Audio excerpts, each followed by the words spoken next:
us less safe and less healthy. I'm almost done.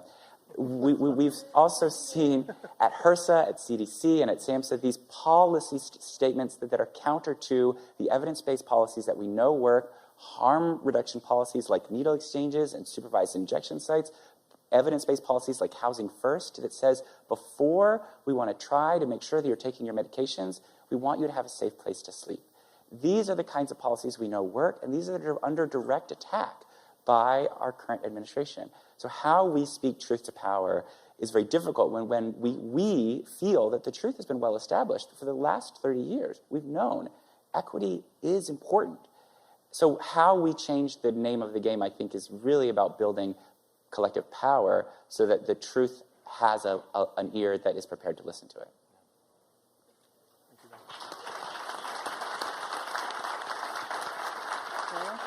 I mean, that's a tough act to follow.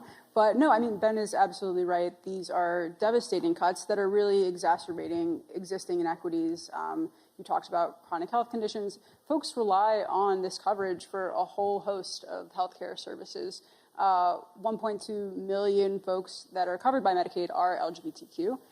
So this is really hurting people just in their day-to-day life and in their ability to be healthy and to thrive.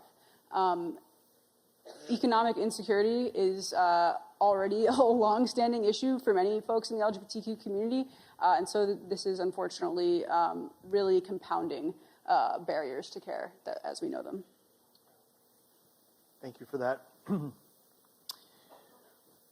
We've talked a lot at this conference. Specifically, we talk about it amongst our communities, amongst our friends, about the disgusting dialogue truly around our trans siblings.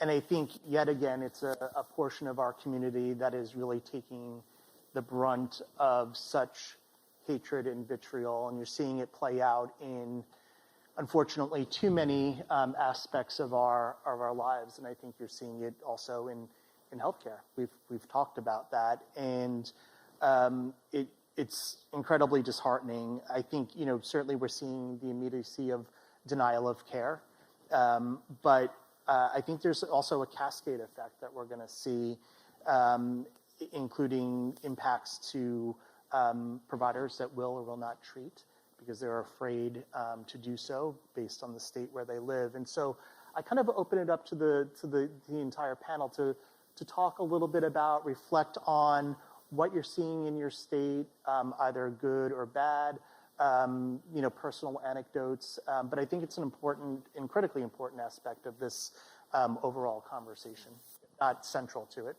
So I think in Massachusetts, we were very sober and honest about what was going to come in this administration as it relates to gender-affirming care and as it relates to attacks on trans people, and literally started, since last November in really planning and plotting and figuring out how we could work first among our legislators, within our executive branch, right, led by Maura Healey, right, an openly a lesbian, an amazing leader, who, by the way, was supposed to be at this conference, and unfortunately we had a colleague in the House of Representatives who just died, lost her battle to pancreatic cancer. And so that is why Maura Healey is not here with all of you, but I want to send greetings from Governor Healey.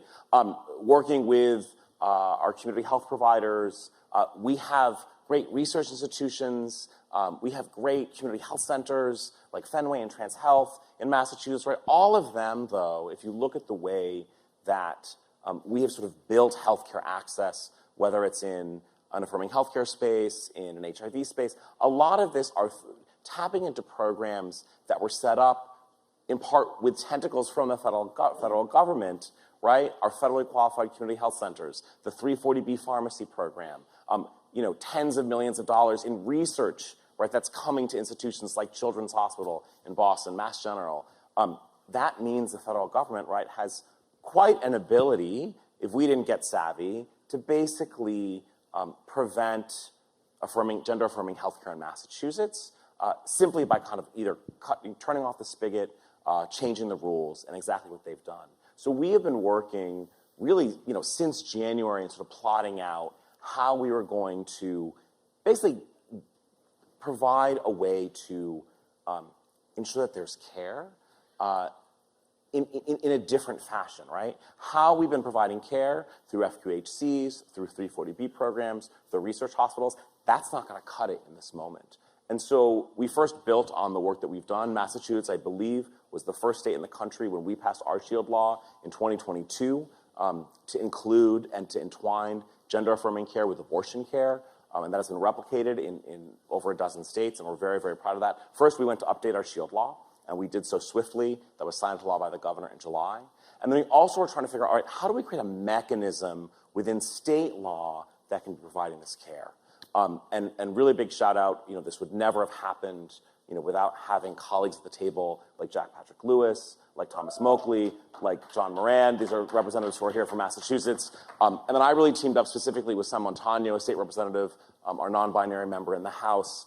And we wrote and came up and crafted this idea of an affirming healthcare trust, a mechanism within state government that provides a pot of resources. First, provides the authority to our Commissioner of Public Health, who, by the way, is an openly gay man, who got his start in his career founding an affirming healthcare clinic at MGH. So we create a trust that enables the state to provide care, to subcontract care, to provide liability coverage to providers who are providing gender-affirming care, to do research and training if needed. We seeded that initially with $1 million. We're coming back to put more money into this. This is something that I was proud to have co-wrote with San Montano. San Montano gets this filed to the House budget. Our House friends did a really good job seizing a little opportunity. There was a mishap in a vote in the House. And the House took this vote. I don't want to get too complicated in legislative, but they screwed up. And the LGBTQ caucus in the House seized the moment, got their colleagues on board when we took this budget, and we established this affirming healthcare trust in the House budget. The Senate concurred on it. It's now law. The governor signed it into law. We're now trying to figure out, all right, when conditions of participation are going to limit the ability for Mass Health to cover affirming healthcare, how much money are we going to need to put into that trust? We're trying to figure out what are the other needs. The Commissioner of Public Health is actually going to be using some of the dollars to help these entities that are outside of our traditional sort of community health space, right?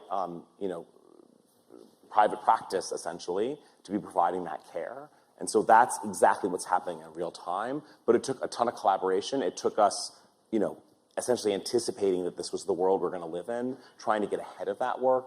And then now we've got to really come up with the dollars to it. So something we're deeply, deeply proud of. And I'd really encourage states, particularly if you are in a blue state, if you have a trifecta like we do. I know California has done something similar and actually created a much sort of broader trust to do a whole host of things for trans folks and trans healthcare. But really glad to talk to folks afterwards if that's helpful. And really want to thank, all of my colleagues in Massachusetts who helped make this done. I think we're really proud to have led here, and I think this is a horrible, terrible, awful moment.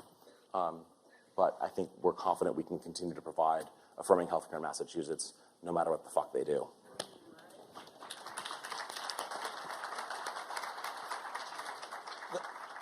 That's awesome, Julian. I think Massachusetts is another example of leading the way, doing the hard work, and appreciate that. I am going to open it back up, same question to others, but one of the things about healthcare is everything has an acronym, and I know that not everybody may be ultimately familiar or intimately familiar with all the ins and outs of our dysfunctional healthcare system.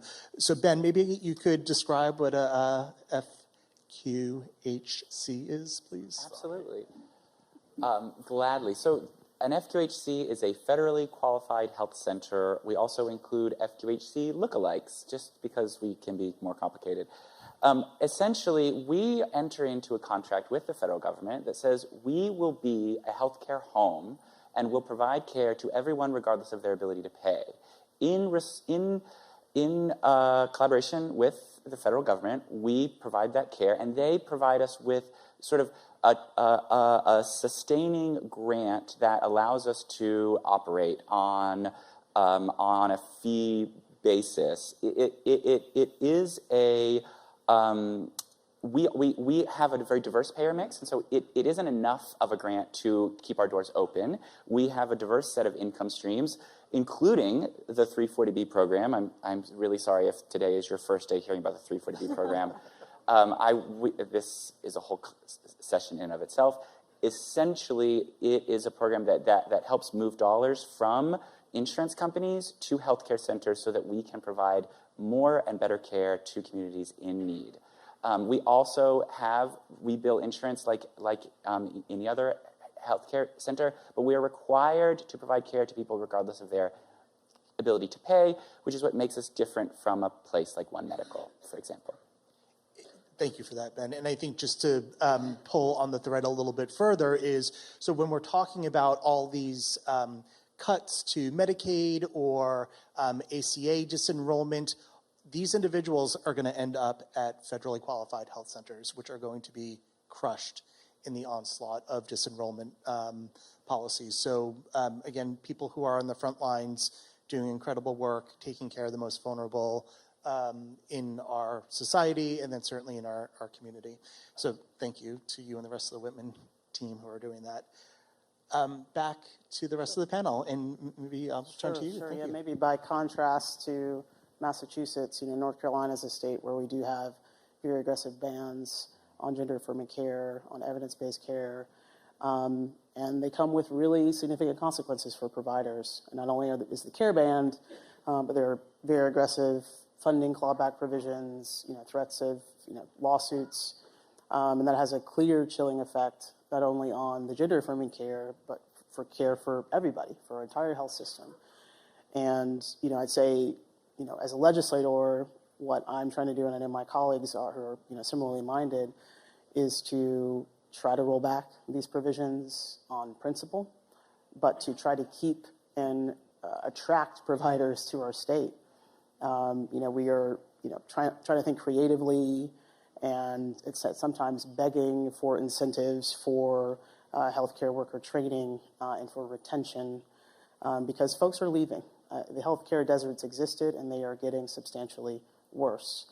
And I'd say also, we are kind of fighting this battle in other areas as well, because we're seeing the same playbook that folks have used, folks in the majority in my legislature have used to attack gender-affirming care. We're seeing that playbook play out in other health-related areas, health-adjacent areas, education, environmental justice. And all of those attacks are conspiring, again, to exacerbate, I think, just a broader crisis, to be sure, but certainly the existence and deepening of our healthcare desert. So I think one of the things I also want to do is help to broaden the coalition of folks who make this particular issue a priority, because it's impacting them as well. Thank you for that. Yeah, and I wanted to talk about, and this is why I wanted to acknowledge my colleague, Alderman Peter Bergelis. In Milwaukee, the question made me think of recently, we've never had a queer caucus at the city of Milwaukee. I was the first out elected alder in 2020, and then Peter joined just this last spring. And so we finally had a queer caucus, and we have set an ambitious goal of delivering for our community allocations to queer-led and queer-serving nonprofits. And together, the Queer Caucus, Peter and I, have delivered hundreds of thousands of dollars in support of organizations that support our queer community, in particular our trans community. But it hasn't been, it's been a Herculean task. At the end of 2024, beginning of this year, we worked on what we called the Council-Led Transformation Fund. This was the last bit of funding that we had from the federal government, and the council was committed to giving it back to the community via allocating to nonprofits. But Peter and I had an ambitious goal to set aside some of these allocations, again, for our LGBTQ plus community, in particular, our trans community. We had a proposal to give $150,000 to about 3 nonprofit organizations for a name change clinic for transgender Milwaukeeans, for emergency housing and emergency food services through Diverse and Resilient, an LGBT nonprofit. And we also wanted to give a small allocation to Black Pride MKE that was serving our Black trans community. but it was a huge task from having to, with the votes from our colleagues and make sure that we had their support, to the even more difficult task of having to make sure that we weren't risking all of the city's funding because of the threats from the federal government to local municipalities to yank funding if we're found to be serving LGBTQ+, in particular trans, and immigrants. As you know, I'm sure many of our local electeds hear it from their city attorneys all the time that we better be careful or all of the city's funding is going to get yanked if we're found to be serving the constituencies that we're passionate about. I am an embodiment of the intersection of serving immigrants in the city of Milwaukee, serving queer folks. As a queer Latino woman, these are the communities that I feel most passionate about protecting and fighting for every day. So you can imagine what we went through in trying to get this, bring this, and make this a reality for our communities. And there were a lot of fights with colleagues, fights between Peter and I, fights with the city attorney. But finally, with a little bit of creativity, just this last, I would say spring or so, right, Peter, we delivered $150,000 to support those 3 proposals, name change clinics for trans Milwaukeeans, emergency housing and food services through diverse and resilient, serving all members of our community, as well as a little bit to also serve the Black trans community for some roundtable discussions that Black Pride Milwaukee is hoping to facilitate. So this was a huge win for our community.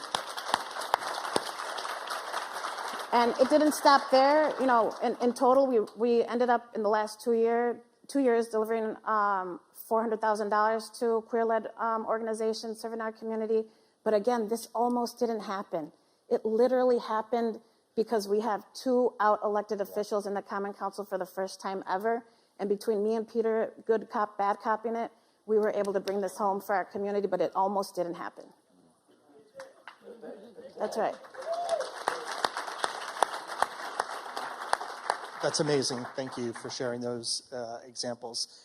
Caroline, Ben, I invite you into this question. If you have anything to add. Yeah, I mean, I think there are dual impacts, right, on trans patients themselves, but also broader healthcare systems and providers that are tasked with providing this care. I think on the provider side of things, as was touched upon, you know, this is a scary time for folks to be practicing.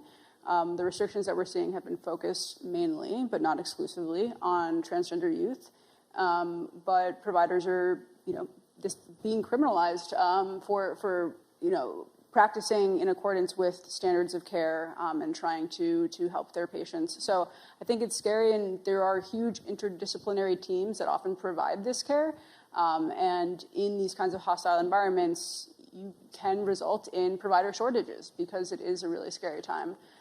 So that worsens care for everybody. And so I think that's just important to keep in mind those sort of cascading effects throughout the healthcare system. Yeah, I mean, I think certainly a real parallel with what we're seeing also with women's reproductive rights in healthcare and denials in certain states and fear of providing those types of services. So I appreciate you calling that out. And sure. I'll just add that everybody receives gender-affirming care in one way or another, cisgender, transgender. And so these laws and policies are absolute nonsense, and it forces each and every single provider or insurance provider or government regulator to be a gender cop. And that's not a thing that anybody, I think, wants to be in America in particular. And so I think it's clear that these go against our core fundamental values. That's great. I love that. I'm going to use that line from now on. Let's talk a little bit about some legislative actions that we can be considering, certainly at the state and local levels.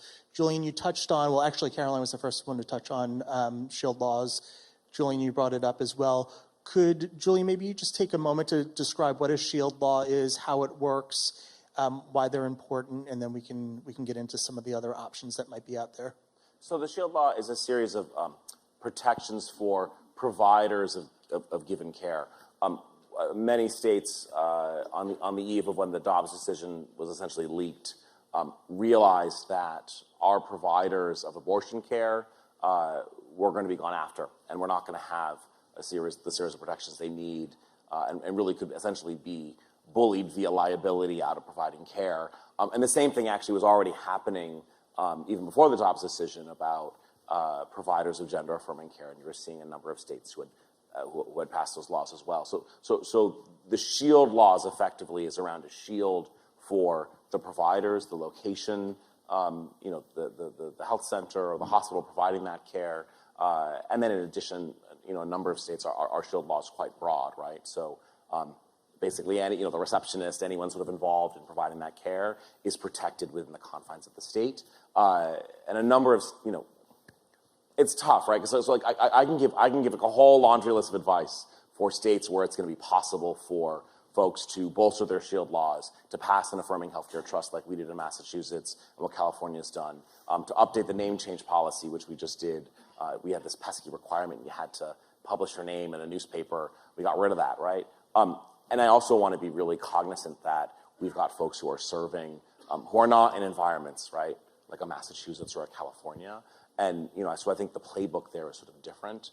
I also think I'm always looking for sort of what's the opportunity going to be from a legislative perspective. In a way, we have been able to pass things in Massachusetts where I think for a while we had sort of rested on our laurels and thinking like, oh, we were like first in marriage, like we're so great. And actually Massachusetts had really fallen behind in HIV protection, in parentage, in a whole host of crucial policies related to LGBTQ folks. And we've worked to sort of seize this really horrible national political moment to get a bunch of stuff done, that hadn't gotten done. And so I think seizing those opportunities. And I would also encourage people to think, what is going to play out in the healthcare system is going to be an unmitigated disaster and a complete shit show. All of these people who are going to be shoved off their Medicaid programs are going to end up in community hospitals and in rural hospitals and in community centers without insurance. They're going to have to be treated because that's also required in the law. And this is just going to further burden an already broken sort of healthcare system. We don't know what's going to happen, right? But something's going to have to come out of this to further fix this. And so I'm really, already trying to think, all right, when that does happen, right, as we're looking at things in Massachusetts, as you're looking at things in your own states, what are sort of the opportunities that are going to come back in a health space when we do have to be repairing all this? How is health equity interwoven in so much of what we do? Part of the problems we see in our sick care system is that people are showing up for care, and they're showing up sicker because of a whole host of structural inequities, of poverty, of a whole host of things we haven't addressed. So that's what I'm really trying to think about, but I think it does vary, and I want to have some humility that it's radically different depending on where you're serving in those states, but you being in the room is absolutely essential, and that's why y'all are here. Thanks, Senator. Representative, please, yes. Yeah, I'll add to this quickly. I think first we need to fully fund Medicaid so that our community health centers, our rural health providers aren't constantly facing the threat of closure. And this next one might be a little bit North Carolina specific, but we need to stop the purge of DEI and diversity policies. And part of this gets to my earlier point. Some of the policy rollbacks and the bans that we're facing in North Carolina are absolutely impacting our workforce pipeline. I think we all know that DEI policies help us better serve the LGBTQ community, help us identify racial disparities, and also address barriers with rural healthcare access. Without it, bias grows, it flourishes, and access shrinks. I think the last thing I'll mention is, lost my train of thought. It's coming. Oh yeah, we need to expand workforce where our shortages are kind of at their worst. In North Carolina, we have struggled and still haven't passed a bill that would provide full practice authority for nurse practitioners. Just making that policy change without funding would immediately increase access to care, particularly in our rural communities. So that's right in front of us if we kind of take the opportunity to do it. Thank you.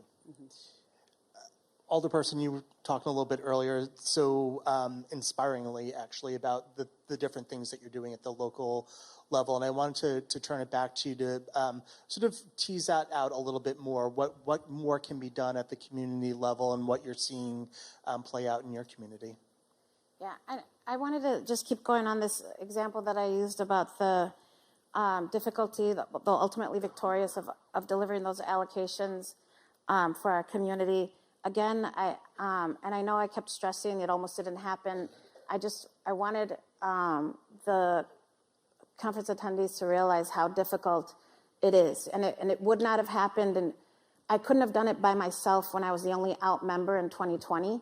I can't tell you how difficult it was. In fact, I know I don't have to tell a lot of you because there's so many firsts in this room, but it was very hard to be the only one. One is the loneliest number. I had members that really struggled with understanding and supporting our LGBTQ plus community. And so having Peter there with me to advocate during a time when the city attorney was pulling us aside and saying, it's not going to happen, guys. We cannot serve these organizations that are explicitly serving LGBTQ plus folks. It's just, you put the city's entirety of the federal funding that we receive at risk. And were it not for Peter and the fights he and I got into, because again, I tend to lean on the nice side and he leans on the a bit more assertive to maybe aggressive side. And if it wasn't for us having that back and forth and feeling so passionate about our LGBTQ plus community because we're queer electeds, and bringing the city attorney into the room with the two of us and having staff from the nonprofit organizations that we were hoping to allocate to have that conversation and brainstorm together and finally get the city attorney to realize, guess what, we can make these allocations because diverse and resilient, the other nonprofit organizations that are escaping me right now, all serve whoever walks through their doors. Straight, queer, trans, cis, they will serve whoever walks through their doors. And the city attorney realized, oh, then we can do this. And that was how we were able to deliver it. And we wouldn't have done that if we would have just stopped at, the city attorney calling us up and saying it's not possible to serve these orgs that clearly are just queer-led, queer-serving. And so I think that the innovation and the advocacy that needs to be done really is, and I think Victory Institute and Fund would support this, is making sure that your governmental bodies have multiple openly LGBTQ plus members so that we can have a caucus that truly fights for what we need, whether it's access to healthcare, access to affordable housing, access to food. We need to make sure that we have out queer electeds fighting, and we need multiple members because I'm telling you, I was there, the only one, and it's just so hard to do it. We got to make sure we have a queer caucus in every single governmental body at the state level, at the local levels, at the federal levels.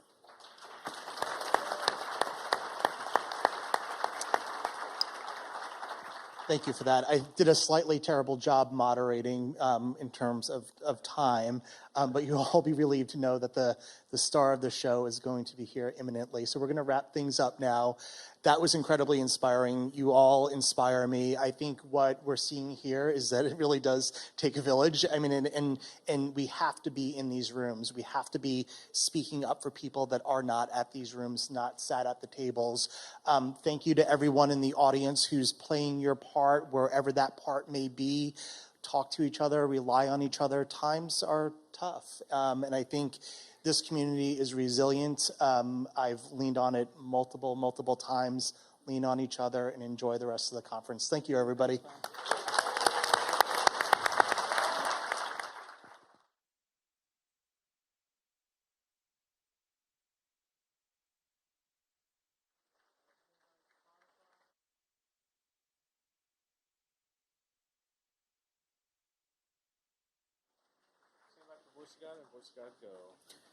Please remain seated. For the next portion of our program, there is no entering or exiting. While you wait, this is a great time to follow us on social media. Pull up your phones and follow us on Instagram at Victory Institute and our brand new TikTok page, LGBTQ Victory Institute. Our show will continue momentarily.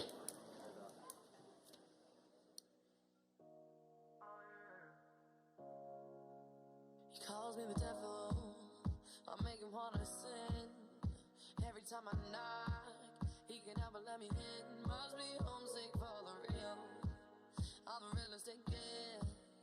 You probably still adore me with my hands around your neck. Can you feel the warmth? Yeah. As my kiss goes down, you like some sweet alcohol. Where I'm coming from, yeah.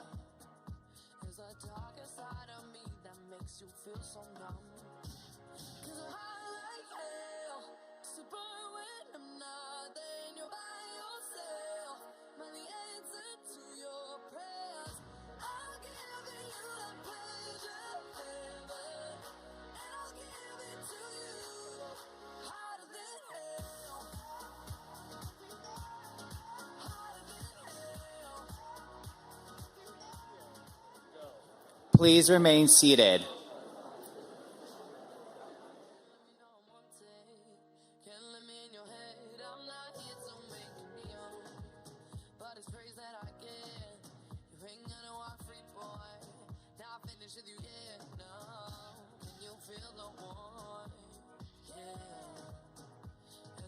Goes down, you like some sweet alcohol. Where I'm coming from, yeah. It's the darker side of me that makes you feel so numb. 'Cause I'm high like hell, super when I'm not there and you're by yourself. Am I the answer to your prayers? I'll give you that pleasure, heaven, and I'll give it to you, harder than hell, harder than hell. Oh, you're just right there, you make me feel right there. When you let me down right there, we just make it right there. 'Cause you're looking so right there, maybe you should touch me right there. If you take me right there, we could make it. 'Cause I'm high like hell, super when I'm not there and you're by yourself. Am I the answer to your prayers? I'll give you that pleasure, heaven, and I'll give it to you, harder than hell, harder than hell, harder than hell, harder than hell, and I'll give it to you, harder than hell.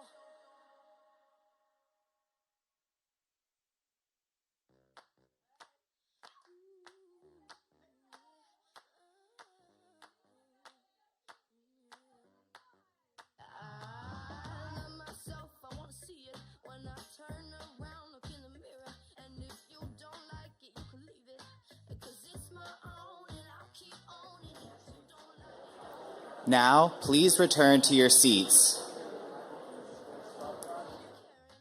'cause it's my own and I'll keep owning it. I'ma do just what I know in the regular. And it's really not that far if you're scared of a sweet little unforgettable thing. Unforgettable, sweet little unforgettable thing. So incredible, no one on my side. I'm just laughing out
And now, please welcome LGBTQ plus Victory Institute President and CEO Evan Lowe, LGBTQ plus Victory Action Board member Chris Abley, and David Bonnet Foundation President Michael Fleming to the stage.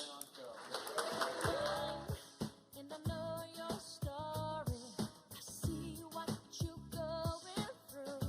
Yeah, it's an uphill climb, and I'm feeling Victory. Victory. The next item on the program is a victory first. It is our honor to pause and recognize this history-making moment for victory. This is the first time a United States president, past or present, has attended a victory event.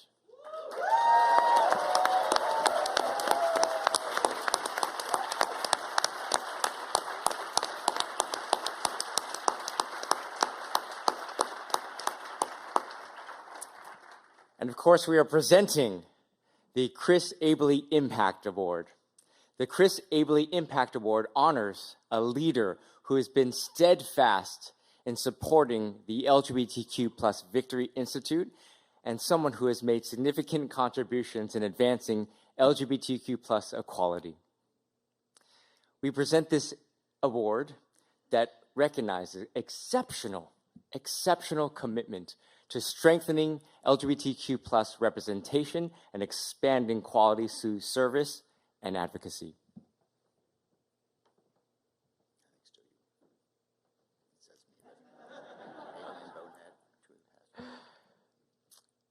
Abley and David Bonnet are the two past honorees, and our President Biden will be the recipient of the 2025 Chris Abley Impact Award.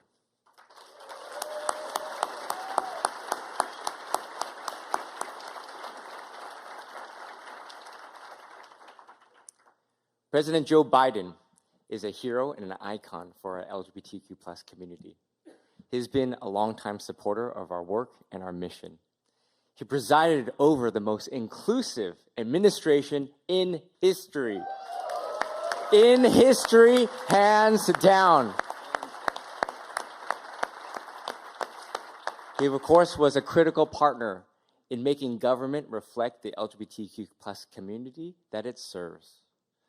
But that's not all that he's done.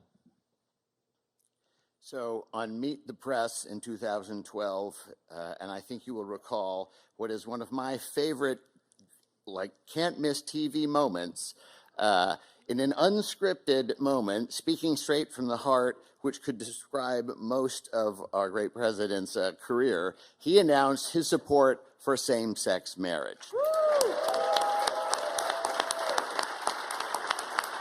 As vice president, he was the first member of a sitting federal administration to do that. It caught President Obama a little off guard. However, 3 days later, President Obama announced his support as well.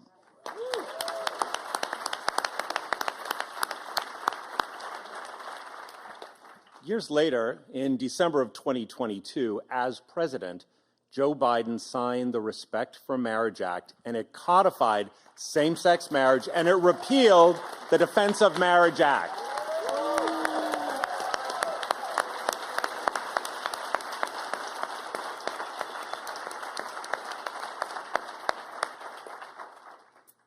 If I may borrow a touch of Irish wisdom, a good heart is better than all the heads in the world, and Joe Biden has one of the biggest hearts we've ever known.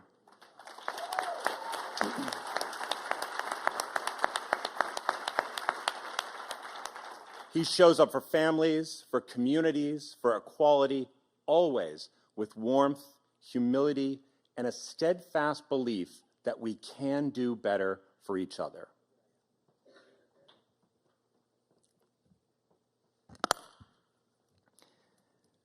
President Biden, we are grateful for your support, your friendship, and your love.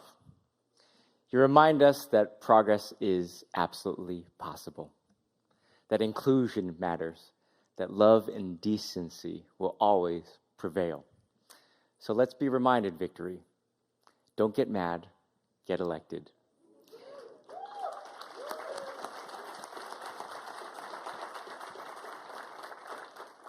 Victory, victory, victory. Would you please join me, stand, and give a warm victory welcome to join in solidarity to welcome the 46th President of these United States, President Joe Biden.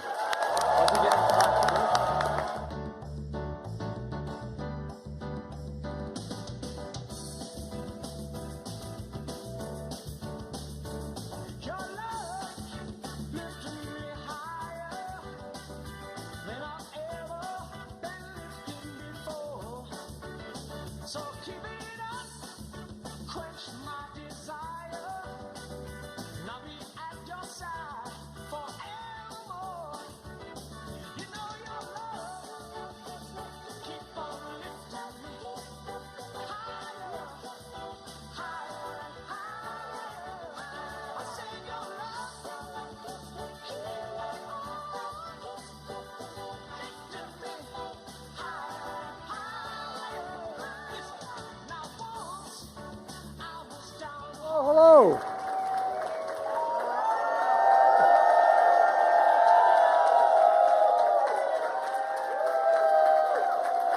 I'm not going home. Thank you, thank you, thank you. Please sit down. Evan, thank you for your visionary leadership of this organization. Chris, I'm honored to receive the award in your name. In your name. And I'm accepting this award knowing it's a recognition of all the work we've done. Michael, thank you for your, and especially your thanks to David, who supported the Victory Fund, but supported me long before that all occurred. Folks, I also want to recognize so many friends that are here today. Where's Mo Vella? Mo, where are you? There you go, Mo. You know, we're doing this for a long time, Mo and I've relied on his advice throughout my career, particularly when I was vice president. I knew which direction to go. And I love you just as much as them. Thank you.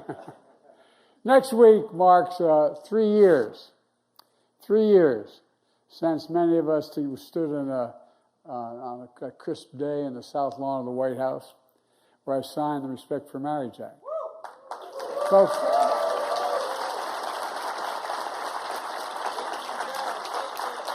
as the ceremony came to an end, the sun began to set.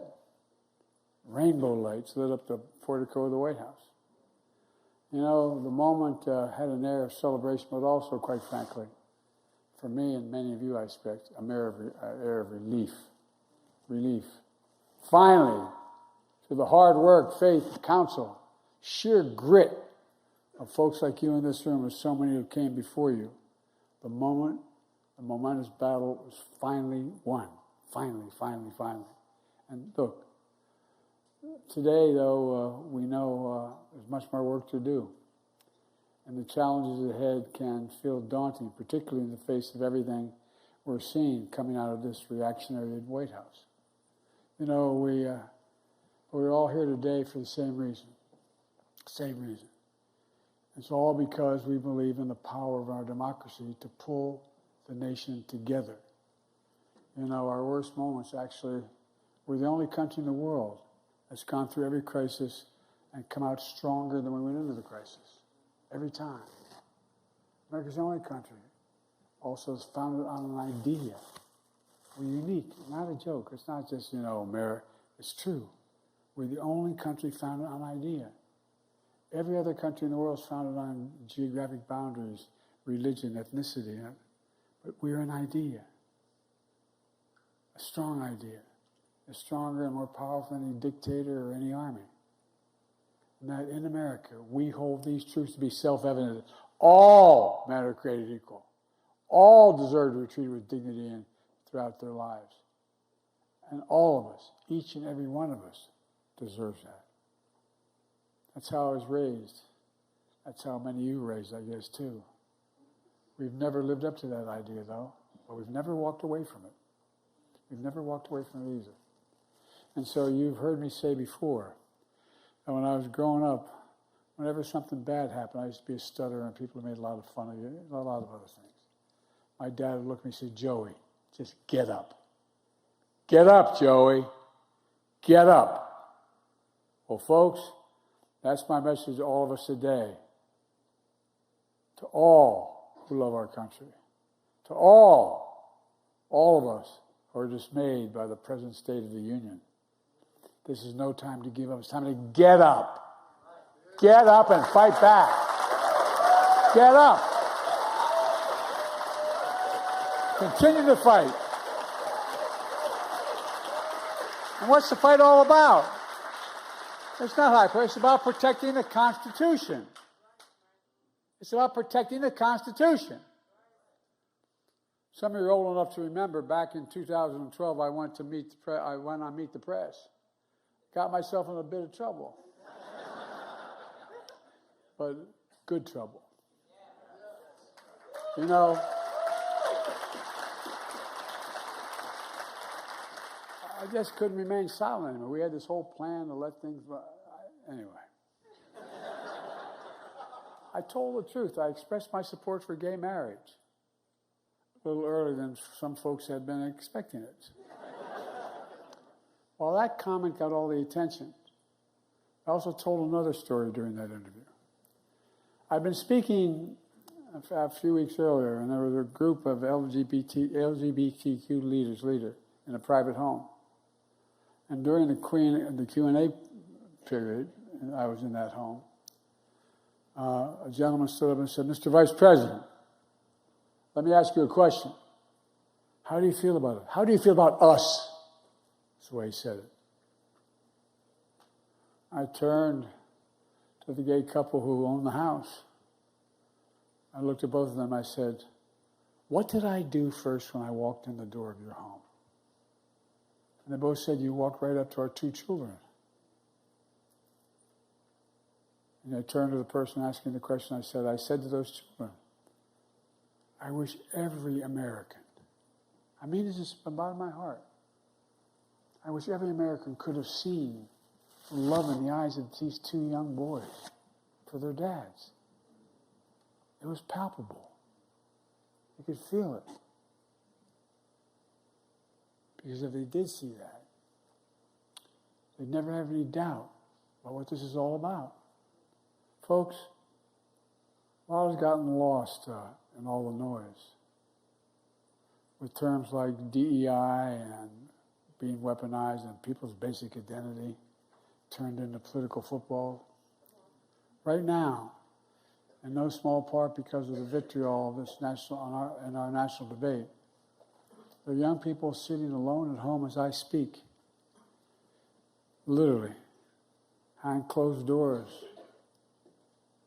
scrolling through social media, staring at the ceiling, literally wondering whether they've talked. You are, and I've talked to many of these young men and women, wondering whether will they ever be loved, will they ever marry, will they ever have a family,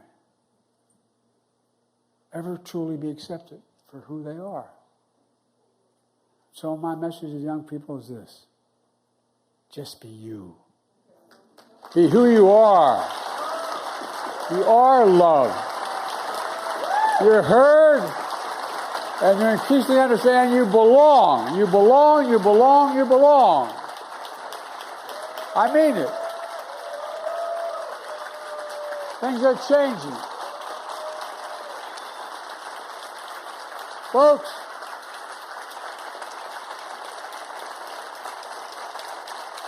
Donald Trump and the MAGA Republicans are trying to distort and derail our fight for equality. They're trying to turn it into something scary, something sinister. But folks, it's really not about anything that's all that complicated. At its core, it's about making every American given the opportunity to be treated with basic decency, dignity, and respect they all deserve. That's what every single American deserves, every American. This administration is trying to use those issues as a wedge to further divide the country. But there's nothing more American than the notion of equality.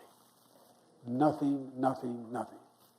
And folks, it's a struggle as old as the country's founder. That's why many of us are in this room today. We also know that the fight ahead is about more than equality. It's about opportunity. It's about opportunity. It's about making sure every American has a chance to make a decent living. It's about having equal access to quality health care, make it affordable. It's about, they can pay any rent, send their kids to college, pay for their grocery bills. It's about making sure every American can come home at the end of the day, look their kid in the eye, and say, honey, it's going to be okay. It's that basic. It is that basic. You've heard me say before, my dad used to say, it's all about can you look your child in the eye and say it's going to be okay. That's what we worked so damn hard to do during my administration. In those 4 years, we created 16 million new jobs. Unemployment dropped to a 50-year low. We lowered the price of everything from health care to cost of college to junk fees and airline tickets and credit cards. We made a lot of progress. We had so much more we had to do to make life affordable for every American.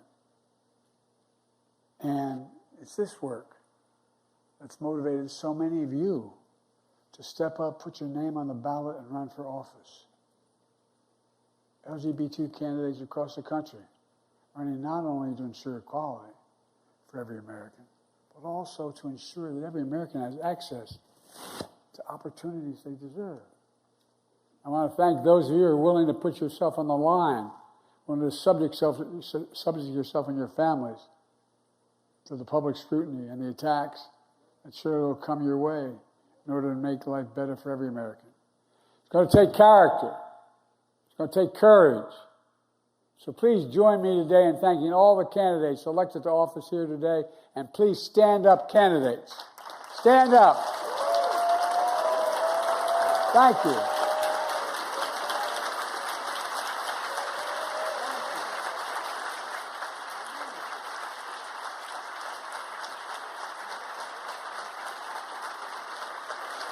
Think of what you've done.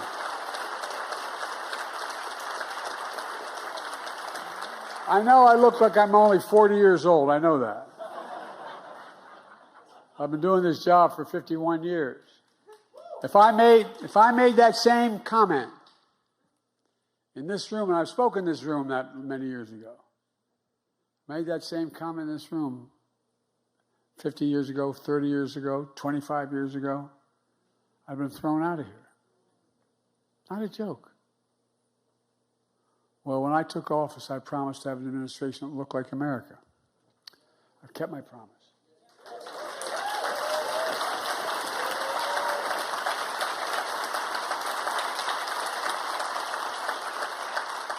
And not just for the community, but my press secretary, Kareem.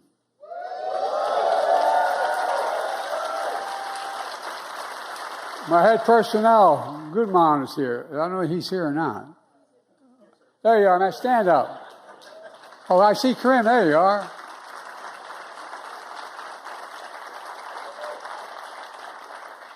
Along with many others who served in my administration. You all worked on issues that went far beyond equality for the LGBTQ community.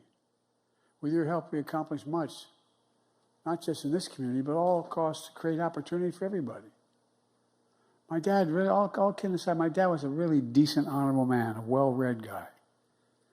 And my dad would say, Joey, everybody deserves a shot, no guarantee, but everybody deserves it. Everybody deserves a shot. So again, Please join me in thanking all those who work for my administration and continue to work in government. Thank you, thank you, thank you.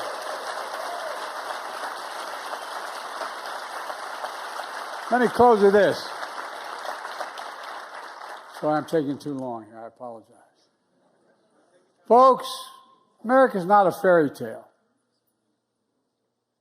For 250 years, there's been a constant push and pull, an existential struggle between peril and possibility. We're not guaranteed a fairy tale ending, but I believe the America of our dreams is always closer than we think. I know I'm characterized as an eternal optimist, but I am. You know, my friend, Congresswoman Sarah McBride, what a kid. She used to work for my son, Bo, who passed away because of what happened in Iraq. He was Attorney General. She worked for him. And he used to have to protect her, go out of his way. Well, she wanted to be here today, but she's giving an important speech at my alma mater, the University of Delaware. You know, Sarah talks about, quote, doing the hard work of persuasion. And in these times, which can be dispiriting and even hurtful, Sarah says, hope. I'm quoting her, hope is a conscious choice. You have to summon it. You have to summon it. It's not automatic. Friends, we are one of the only countries in the world that time and again has come out of every crisis stronger than we entered into that crisis. I still believe, emerging from the many crises caused by this administration, as we have constantly, nonetheless, come out stronger, wiser, and more resilient than before. But we just have to get up. As long as we keep the faith, summon hope, and get back up and remember who in the hell we are. We're the United States of America. That's who we are. We're the U.S. And there's nothing, I mean it sincerely, there's nothing beyond our capacity in America when we act together. So let's work together. Let's keep this fight going. Let's win it together. Now, not tomorrow, now. Thank you. God bless you all. And may God protect our troops. Sorry it took so long. I'm so damn proud of all of you. No, I really am. I'm proud of your courage. So thank you, thank you, thank you.